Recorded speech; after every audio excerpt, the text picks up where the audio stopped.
Ndichikura ndakanetsana nambuya vangu zvekuti nekuti ambuya vangu vaitarisira kuti ndinofanira kunge ndine murume.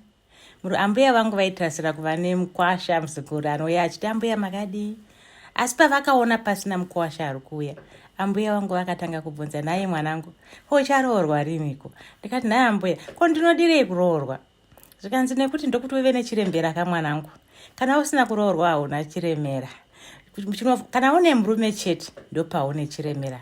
Saka tsvaga murume, kana wauya ndokupaka kamakomborero, ndokupaka maropafadzo mwanangu. Saka ichokwadi here kuti mwana wemusikana wese anofanira kunge ane chiremera chete kana awanikwa. Rudzi irworwo kuti kana ndisina murume handina chiremera.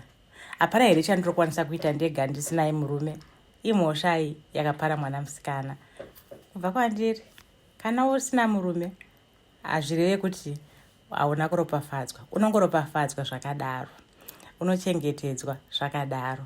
Zvitsvagire kuti ndiwani, zvide ukamuka mangwanani ega ega zviudze kuti ndiwani. Ukatsika pasi Satani anotiza.